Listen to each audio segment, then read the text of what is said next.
απόγευμά μας για μια συζήτηση προβληματισμού, μια συζήτηση με θέμα αν είναι δυνατή η ανάπτυξη της οικονομίας μας χωρίς τη μείωση του χρέους.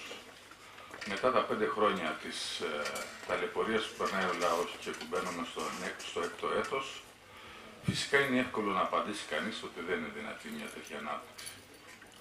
Θα πρέπει να επισημάνουμε ότι παρά τα προγράμματα λιτότητας, παρά τις στερήσεις του ελληνικού λαού, το χρέος έχει εκτιναχθεί στο 170 περίπου %, και με πρόβλεψη το 2020 να γυρίσει από εκεί που ξεκινήσαμε όταν ξεκίνησε η κρίση. Το 29 περίπου % των συμπολιτών μας ζουν κάτω από τα όρια της φτώχειας, ενώ το 31% είναι κοντά στα όρια της φτώχειας. Ούτε λίγο ούτε πολύ, 6 στους 10 Έλληνες είναι φτωχοί. Με απρόβλεπτες συνέπειες στο τι θα συμβεί στο μέλλον αν συνεχιστεί αυτή η πολιτική. Είναι δυνατόν να βγούμε από την κρίση συνεχίζοντας μια τέτοια πολιτική, μειώνοντας τις αμοιβές, τις κοινωνικές παροχές, τις επενδύσεις του δημόσιου τομέα? Είναι δυνατόν να βγούμε από την κρίση εφαρμόζοντας αυτή τη συντηρητική πολιτική χωρίς να υπάρχει ένα πρόγραμμα ανάπτυξης?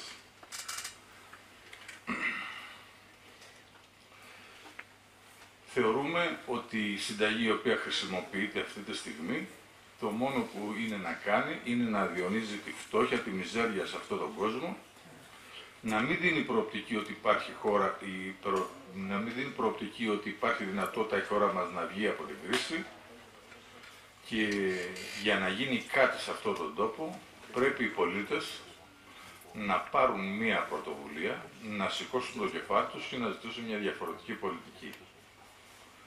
Μέσα σε αυτή την κακή οικονομική συγκυρία που ζει, που φέρει τα χαρακτηριστικά άλλων παλαιότερων εποχών, αναπτύσσεται και ένα καινούριο παιχνίδι στο γεωπολιτικό χάρτη στην περιοχή μας, που έρχεται να μας τρομάξει ακόμα περισσότερο και να μας φέρει πολύ κακές μνήμες στο μυαλό μας. Σαν να μοιάζει η ευκαιρία να αρπάξει η νοτιοανατολική πλευρά της Μεσογείου από τους ανταγωνισμούς που αναπτύσσονται. Όλοι εύχονται να μην συμβεί το μοιραίο, αν και από τυχαίο γεγονός μπορεί να συμβεί και κάτι. Για το εάν είναι δυνατόν να βγούμε από την κρίση χωρίς τη μείωση του χρέους και τέλος πάντων πώς μπορούμε να διαχειριστούμε το πρόβλημα αυτό που ζούμε, καλέσαμε τους εκλεκτούς φίλους συναδέλφους οικονομολόγους, τον Κώστα τον Βεργόπουλο που ζει μόνιμα στο Παρίσι, τον Γιώργο το Δουράκη που ζει μόνιμα στη Θεσσαλονίκη και τον Λεωνίδα τον Βατικιώτη που ζει στην Αθήνα αλλά συνεργάζεται με το Πανεπιστήμιο της Κύπρου, για να συζητήσουμε το εάν είναι δυνατόν να βγούμε από την κρίση χωρίς να επηρεάσουμε τις υποχρεώσεις της χώρας μας, τις δανειακές υποχρεώσεις. Θα δώσουμε το χρόνο με 1/4 εισηγήσεις στον κάθε ένα από τους εισηγητές. Δεν θα χρησιμοποιήσουμε ούτε την αρχαιότητα ούτε τίποτα. Θα ξεκινήσουμε από τον νεότερο των καλεσμένων μας, τον κύριο Βατικιώτη. Σας ευχαριστούμε που ήρθατε.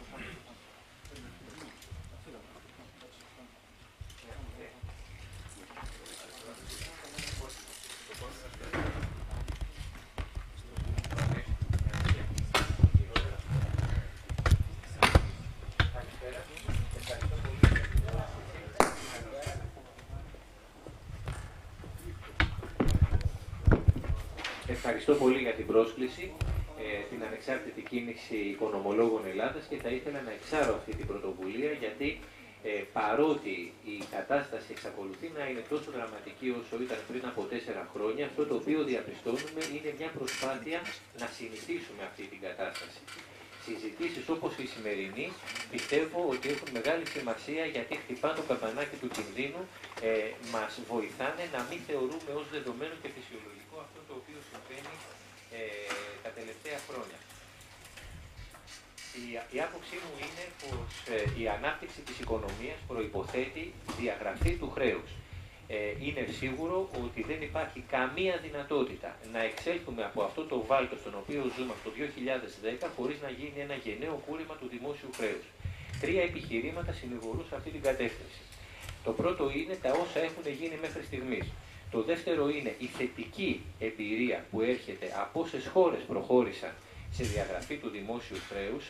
Και το τρίτο επιχείρημα, το οποίο μας βοηθάει να καταλάβουμε πως θα είναι καλύτερα αν γίνει διαγραφή του χρέους, είναι οι προβλέψεις που υπάρχουν για την ελληνική οικονομία για τα επόμενα χρόνια.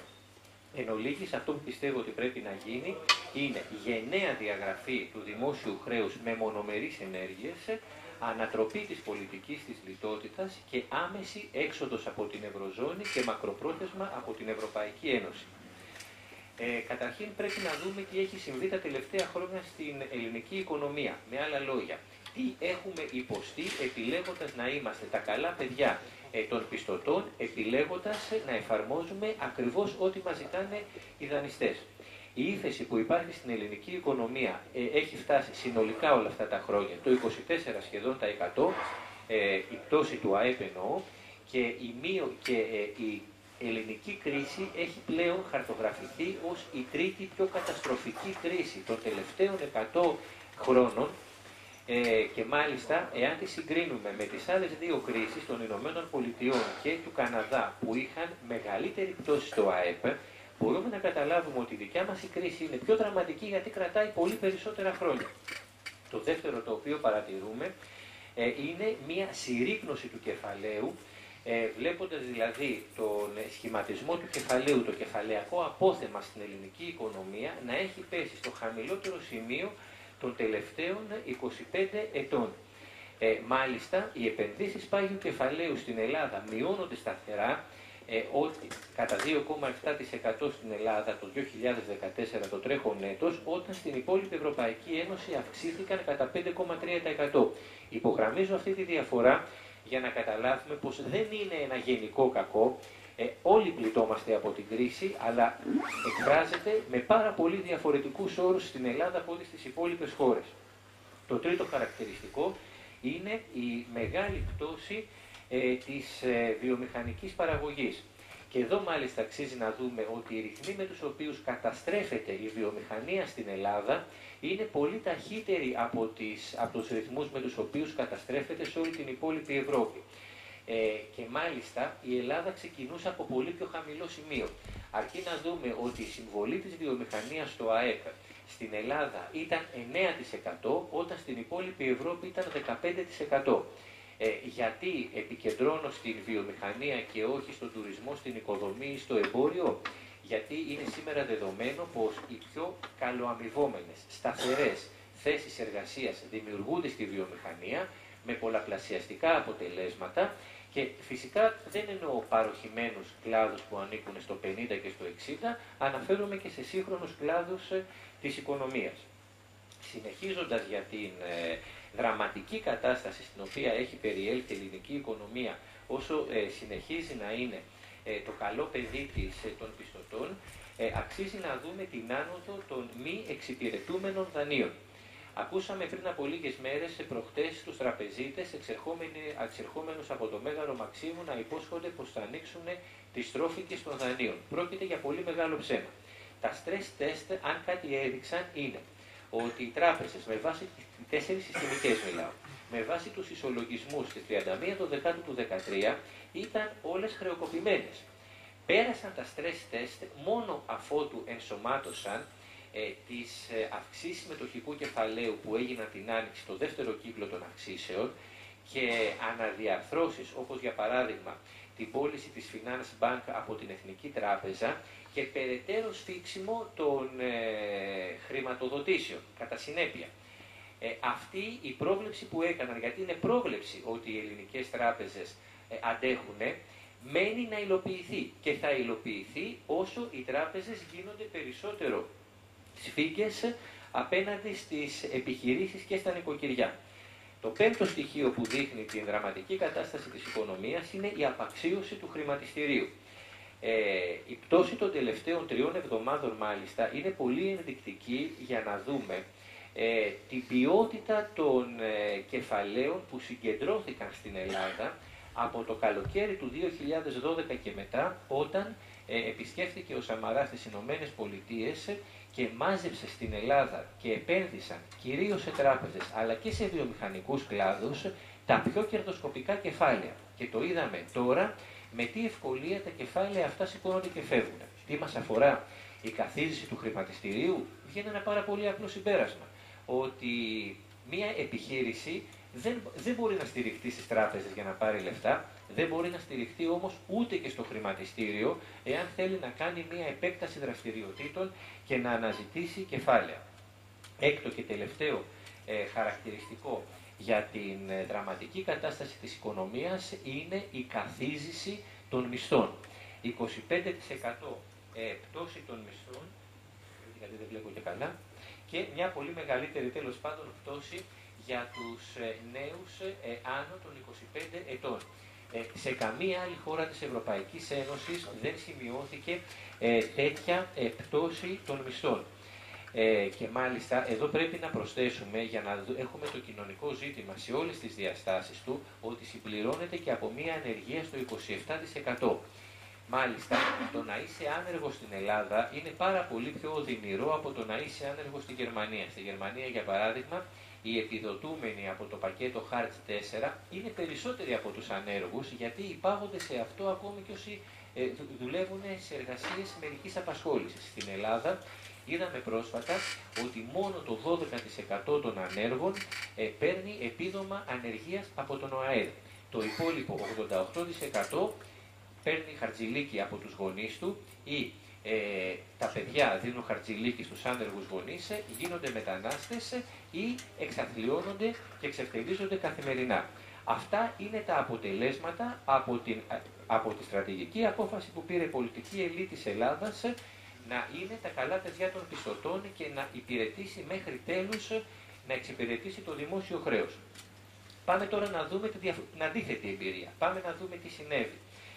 Σε 4 χώρες, οι οποίες τα τελευταία χρόνια επέλεξαν τον αντίθετο δρόμο. Μιλάω για την Ρωσία, την Αργεντινή, τον Ισημερινό και την Ισλανδία, που κάτω από πολύ διαφορετικές συνθήκες η κάθε μία χώρα, καμία δεν είναι όμοια μεταξύ τους.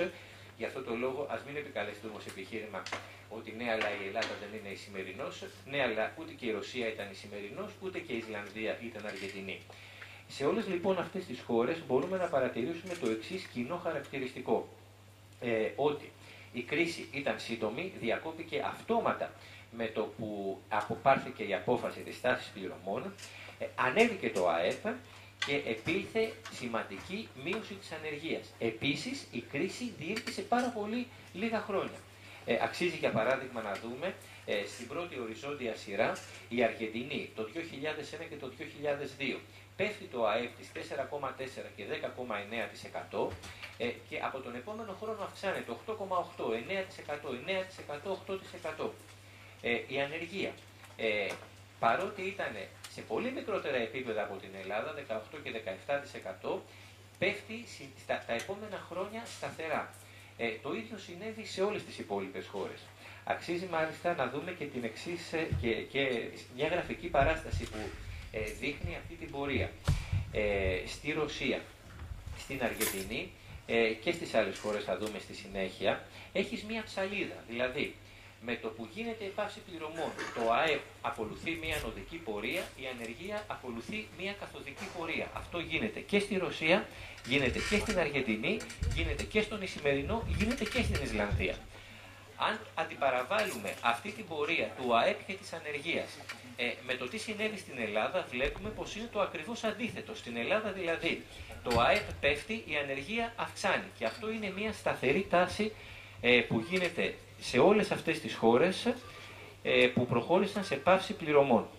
Ο τρίτος λόγος για τον οποίο πρέπει η Ελλάδα να προχωρήσει σε πάυση πληρωμών σχετίζεται με το τι πρόκειται να γίνει την επόμενη μέρα. Η κυβέρνηση αυτή τη στιγμή υπόσχεται ότι τελειώνουν τα μνημόνια αποτελούν παρελθόν και από εδώ και πέρα, το υπονοεί και δεν το λέει φυσικά, λίγο πολύ έρχεται μια λαμπρή περίοδος, μια χρυσή εποχή με άνοδο εισοδημάτων κτλ. Εδώ αξίζει να δούμε καταρχήν το δημόσιο χρέος ότι ανέρχεται στο 175%. Από τον Σεπτέμβριο του 2009 ήταν 115%. Μεσολάβησαν τα μαγειρέματα της Στατιστικής Υπηρεσίας με τη Eurostat, τα οποία είναι αυτή τη στιγμή αντικείμενο εισαγγελικής έρευνας για να πάει από το 115% στο 129%. Και παρόλα αυτά βλέπουμε και ότι το δημόσιο χρέος δεν έχει αυξηθεί μόνο ως ποσοστό του ΑΕΠ, δηλαδή δεν είναι μόνο ότι πειράχτηκε ο παρανομαστής στο ΑΕΠ λόγω της μεγάλης πτώσης. Το δημόσιο χρέος έχει αυξηθεί και ως καθαρός αριθμός. Ήταν 299 δισεκατομμύρια, γίνεται μια διαγραφή 105 δισεκατομμυρίων και φτάνουμε να χρωστάμε ό του θαύματος 321 δισεκατομμύρια ευρώ. Αυτή είναι η αριθμητική του χρέους, αυτό είναι το αποτέλεσμα του κουρέματος και της πολιτικής που ακολουθήθηκε όλη την προηγούμενη τετραετία για τη διαχείριση του δημόσιου χρέους. Η σχέση δε που έχουν προβάλλεται, ακούμε πολύ συχνά να λέει η κυβέρνηση, ναι, αλλά μειώσαμε τους τόκους, ενώ μέχρι το 2011 πληρώναμε 12 δισεκατομμύρια περίπου, έκτοτε πληρώνουμε γύρω στα 6 δισεκατομμύρια. Καταρχήν αυτά τα 6 δισεκατομμύρια που θα πληρώνουμε από εδώ και πέρα για τόκους, ισούται κάθε χρόνο με ένα πρόγραμμα δημοσίων επενδύσεων. Ισούται επίσης, είναι το μισό από όλο το κόστος της κοινωνικής πολιτικής. Αυτό με διαφορετικά λόγια σημαίνει το εξής, ότι αν σταματούσαμε να πληρώνουμε έστω τους τόκους, θα μπορούσε το PDE να διπλασιαστεί. Θα μπορούσαν τα έξοδα της κοινωνικής πολιτικής να αυξηθούν κατά 50%. Αυτό λοιπόν είναι το πρώτο σε σχέση με η υπερχρέωση, εν ολίγης, η οποία μας περιμένει για τα επόμενα χρόνια και δεν είναι ένα θέμα του στιγμιαίο. Είναι μια κατάσταση η οποία θα διαρκέσει δεκαετίες. Αξίζει να δούμε εδώ στον πίνακα ότι θα φτάσουμε πάλι σε 15 χρόνια να έχουμε πληρώσει σχεδόν το διπλάσιο, τη διπλάσια αξία από το σημερινό δημόσιο χρέος σε τόκους και σε χρεολύσια. Το δεύτερο το οποίο σχετίζεται με την επόμενη ημέρα και το οποίο δεν βγαίνουν φυσικά να το δηλώσουν δημόσια. Το μεγαλύτερο επίτευγμα από την πολιτική της διαχείρισης του δημόσιου χρέους τα προηγούμενα χρόνια δεν ήταν μόνο το ότι κατάφεραν μετά τη διαγραφή να το αυξήσουν. Το μεγαλύτερο επίτευγμα ήταν ότι το κρατικοποίησαν. Σε μια εποχή που θέλουν να ιδιωτικοποιήσουν ακόμα και κερδοφόρες επιχειρήσεις, όπως είναι το αεροδρόμιο των Χανίων, που ξεπουλάνε το παλιό αεροδρόμιο του Ελληνικού για ψίχουλα στο Λάτσι, επέλεξαν να κρατικοποιήσουν το δημόσιο χρέος. Και βλέπουμε λοιπόν σήμερα το δημόσιο χρέος, ενώ μέχρι το 2010 ήταν κατά τα 2 τρίτα με 3 τέταρτα κατά βάση ομολογιακό και το υπόλοιπο μέρος διακρατικό, να έχει αντιστραφεί πλήρως αυτή η σχέση και το 86% του δημόσιου χρέους να ανήκει πλέον να είναι το λεγόμενο θεσμικό, δηλαδή να το οφείλουμε σε δούνου τους δύο μηχανισμούς που ανέλαβαν τη διάσωση των χωρών, η FSF και Ευρωπαϊκός Μηχανισμός Σταθερότητας κτλ. Μια παρένθεση εδώ, όλοι αυτοί που τώρα βγαίνουν και πέφτουν από τα σύννεφα σε σχέση με το Λουξεμβούργο και τώρα έμαθαν τι συνέβαινε στο Λουξεμβούργο τα προηγούμενα χρόνια, πρέπει να πούμε ότι πολύ έγκαιρα είχαν προβλέψει και την έδρα των πιστωτών μας, την είχαν τοποθετήσει στο Λουξεμβούργο. Ο Ευρωπαϊκός Μηχανισμός Σταθερότητας, ο EFSF και ο ESM έχουν έδρα το Λουξεμβούργο. Τα ελληνικά ομόλογα εκδόθηκαν με δίκαιο Λουξεμβούργου μόνο και μόνο για να διασφαλιστούν τα συμφέροντα των πιστωτών. Το τρίτο το οποίο σχετίζεται με την επόμενη μέρα είναι ένα καθεστώς χρόνιας επιτήρησης το οποίο έχει αποφασιστεί και επιβληθεί με κανονισμό της Ευρωπαϊκής Ένωσης από το 2013, το οποίο ψηφίστηκε μάλιστα και ισχύει για όλα τα κράτη-μέλη. Αναφέρει λοιπόν αυτός ο κανονισμός.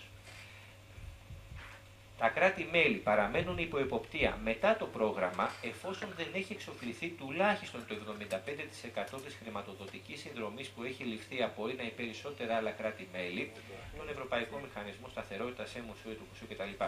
Το Συμβούλιο, μετά από πρόταση της Επιτροπής, μπορεί να παρατείνει τη διάρκεια της άσκησης εποπτείας μετά το πρόγραμμα σε περίπτωση που εξακολουθεί να υπάρχει κίνδυνος για τη δημοσιονομική βιωσιμότητα του οικείου κράτους μέλους. Τι σημαίνει αυτό? Ότι όλη αυτή η συζήτηση για το τέλος της εποπτείας της ελληνικής οικονομίας είναι στον αέρα, είναι άνευ λόγου και αιτίας. Έχει αποφασιστεί ότι η Ελλάδα θα παραμείνει υπό επιτήρηση για τα επόμενα 30 με 40 χρόνια, όσο περίπου θα διαρκέσει και η αποπληρωμή του δημόσιου χρέους. Το τέταρτο στοιχείο, το οποίο περιγράφει σε αδρές γραμμές την επόμενη μέρα στην οικονομία, σχετίζεται με την ιδιωτική οικονομία, όχι με τη δημόσια οικονομία. Εδώ αξίζει να δούμε την τεράστια αναδιάρθρωση που ξεκίνησε να συντελείται στον ιδιωτικό τομέα με μοχλό, με αφορμή τα λεγόμενα κόκκινα δάνεια. Η συζήτηση για το τι θα κάνουν οι τράπεζες με τα κόκκινα δάνεια δεν αφορά το χτες. Αφορά το σχήμα και τη μορφή που θα έχει η ελληνική οικονομία για τις επόμενες δεκαετίες. Ο κίνδυνος δηλαδή είναι ο εξής, και δεν πρόκειται για υποθετικό σενάριο.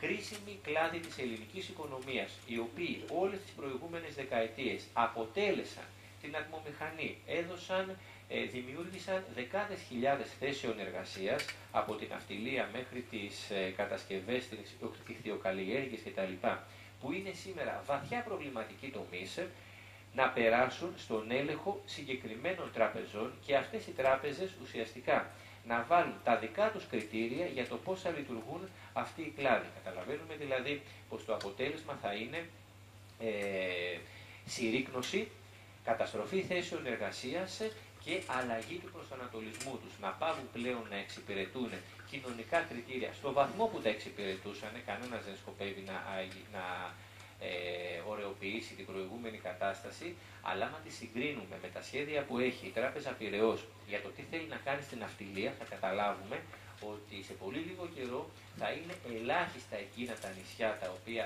θα εξυπηρετούνται από τις ελληνικές ναυτιλιακές εταιρείες, για τον πάρα πολύ απλό λόγο πως η Τράπεζα Πειραιώς λέει αυτή τη στιγμή ότι στο Αιγαίο έχουμε πάρα πολλά καράβια, πάρα πολλές γραμμές και είναι όλα προβληματικά. Κατά συνέπεια θα αφήσουν νησιά χωρίς συγκοινωνίες, ειδικά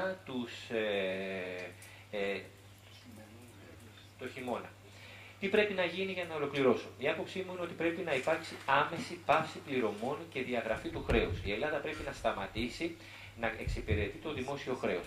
Υπάρχουν ρήτρες στο διεθνές δίκαιο, τις οποίες μπορεί να τις επικαλεστεί η Ελλάδα για να θωρακιστεί έγκαιρα από τώρα νομικά απέναντι στα προβλήματα τα οποία θα δημιουργηθούν και κανένας δεν υποτιμάει. Αναφέρομαι στη ρήτρα του απεχθούς χρέους, το οποίο μπορεί να τεκμηριωθεί με μια επιτροπή λογιστικού ελέγχου. Αναφέρομαι στην κατάσταση έκτακτης ανάγκης, την οποία την είχε χρησιμοποιήσει ακόμη και ο Μεταξάς στη δεκαετία του 30, όταν προέβη σε μια πάυση πληρωμών απέναντι στα δάνεια που χρωστούσε σε μια αυστριακή τράπεζα. Αναφέρομαι στην ανθρωπιστική κρίση και σε πολλά άλλα μέτρα τα οποία μπορεί να πάρει. Η συζήτηση για τη διαγραφή του δημόσιου χρέους έχει μια μεγάλη παραδοξότητα. Το ελληνικό δημόσιο χρέος, αυτό που διαγράφηκε με το PSI το 12, δεν ήταν μικρό. Η Αργεντινή διέγραψε 90 περίπου δισεκατομμύρια το 2001. Ο Ισημερινός διέγραψε ένα πολύ μικρό κλάσμα όσων διαγράφηκαν στην Ελλάδα με το PSI. Το πρόβλημα, θέλω να πω, δεν είναι το πόσο μέρος του χρέους θα διαγραφεί. Το μεγάλο ερώτημα είναι υπό ποιες συνθήκες, υπό ποιους όρους, ποιος θα αποφασίσει το πλαίσιο υπό το οποίο θα διαγραφεί. Και αυτό τελικά το οποίο υπογραμμίζω είναι πως σημασία έχει να γίνει μέσα από μονομερείς ενέργειες της Ελλάδας και να μην γίνει κάτω από συνεννόηση με τους πιστωτές. Να μην αναλάβει ξανά δηλαδή η Γερμανία να αποφασίσει το ποιο μέρος του δημόσιου χρέους θα διαγραφεί. Να συντομεύω. Εδώ υπάρχει ένα ερώτημα. Σου λέει κάποιος ότι καλά ρε φίλε, και οι Έλληνες οι μάγκες θα στείλουν το λογαριασμό και θα χρεοκοπήσουν τα ασφαλιστικά ταμεία της Γερμανίας ή της Γαλλίας. Αυτό που συνέβη τα προηγούμενα χρόνια είναι πως η Γερμανία χρέωσε και στους Γερμανούς πολίτες και στους Έλληνες πολίτες τη διάσωση των γαλλογερμανικών τραπεζών. Βλέπετε στη διαφάνεια ένα πρακτικό, αυτό κυκλοφόρησε από τη Wall Street Journal το Φλεβάρι του φέτος του 2014 και το έβγαλε και ο Μιχάλης Ιγνατίου στο Έθνος το Φεβρουάριο πάλι. Είναι αυστηρά εμπιστευτικό. Τα πρακτικά από τη συζήτηση που έγινε στο Διεθνές Νομισματικό Ταμείο το Μάιο του 2010, όπου συζητήθηκε το πρόγραμμα διάσωσης της Ελλάδας. Εκεί, χώρες που την είχαν πατήσει στο παρελθόν, η Αργεντινή και η Βραζιλία, λένε στους Γαλλογερμανο-Ολλανδούς: οι τράπεζές σας είναι εκτεθειμένες στο ελληνικό χρέος. Τι μας διασφαλίζει πως τα λεφτά τα οποία θα δώσουμε εμείς στην Ελλάδα δεν θα τα πάρουν οι τράπεζές σας για να σωθούν? Αυτό εμείς το ξέραμε από τότε, γιατί από τότε είχαμε δει, υπήρχε και ερώτηση του Παυλόπουλου του Προκόπη στη Βουλή που είχε πάρει τεκμηριωμένη απάντηση ότι οι γαλλογερμανικές τράπεζες, ενώ είχαν 31 του 9, 123 δισεκατομμύρια έκθεση στο ελληνικό χρέος, 2 χρόνια μετά, 31 του 11, βρίσκονται με 65 δισεκατομμύρια. Τι έγιναν τα υπόλοιπα? Τα πήραν τα ασφαλιστικά μας ταμεία και οι ελληνικές τράπεζες, οι οποίες χρεοκόπησαν. Και μόλις έγινε αυτή η κομπίνα, μετά είπαν κουρεύουμε τα ελληνικά ομόλογα. Απαντούν λοιπόν σε αυτά τα πρακτικά. Η Ολλανδική, Γαλλική και Γερμανική αντιπροσωπεία δεσμεύονται στη διοίκηση του ΔΝΤ ότι οι εμπορικές τους τράπεζες θα υποστηρίξουν την Ελλάδα και θα διατηρήσουν την έκθεσή τους στο ελληνικό χρέος. Αυτό είναι ένα κράτατο επιχείρημα για να δείξουμε ότι αυτά τα λεφτά δεν τα πήραν οι Έλληνες οι μάγκες και τώρα αρνούνται να πληρώσουν. Τα λεφτά αυτά εξ αρχής ήταν ένα καλωστημένο σχέδιο για να διασωθούν οι γαλλογερμανικές τράπεζες. Αυτονόητη είναι η έξοδός μας από το ευρώ και η ανάκτηση της νομισματικής κυριαρχίας έτσι ώστε να μπορέσουν να υποστηριχθούν οι τράπεζες, οι εμπορικές και να μπορέσει να ανασχεδιαστεί ένα τραπεζικό σύστημα το οποίο θα μπορεί να ικανοποιεί τις περιφερειακές, αναπτυξιακές, κοινωνικές ανάγκες της Ελλάδας. Τέλος, εντός της Ευρωπαϊκής Ένωσης, κατά την άποψή μου, δεν μπορεί να υποστηριχθεί, δεν μπορεί να επέλθει ανάπτυξη της οικονομίας.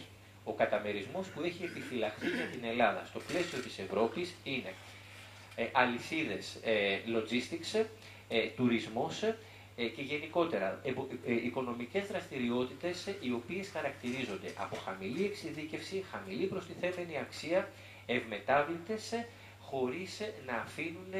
χωρίς να έχουν αποτέλεσμα να δημιουργούν διάχυση στην υπόλοιπη οικονομία. Αυτό εντός της Ευρωπαϊκής Ένωσης, αυτός ο καταμερισμός τον έχουμε δει να υλοποιείται βήμα-βήμα. Τον είδαμε να υλοποιείται με τη διάλυση των ελληνικών ναυπηγείων, με τη διάλυση μιας σειράς κλάδων της ελληνικής οικονομίας, οι οποίοι ήταν ακμαίοι και με την απελευθέρωση της αγοράς, με την ενιαία ευρωπαϊκή αγορά, δεν μπόρεσαν να αντέξουν τον ανταγωνισμό ο οποίος επήλθε. Εν κατακλείδη, η διαγραφή του χρέους πιστεύω ότι είναι πρώτο και τακτικό βήμα μιας μακροχρόνιας στρατηγικής για την άνοδο των μισθών, των ημερομισθείων και των συντάξεων και συνολικά του βιωτικού επίπεδου του ελληνικού λαού. Όρος εκ των όνου κάνευ και αναγκαία συνθήκη σε αυτό το στόχο είναι η ανάπτυξη της οικονομίας. Πιστεύω τέλος ότι τίποτε από όλα αυτά τα οποία περιέγραψα ως αναγκαία βήματα δεν είναι εύκολο να υλοποιηθεί. Ας συμφωνήσουμε όμως ότι είναι αναγκαίο να υλοποιηθεί και ας δούμε ότι υπό τις σημερινές συνθήκες του συσχετισμούς υπάρχουν προβλήματα, υπάρχουν εμπόδια τα οποία θα πρέπει να αντιμετωπίσουμε. Ευχαριστώ πολύ για την υπομονή σας.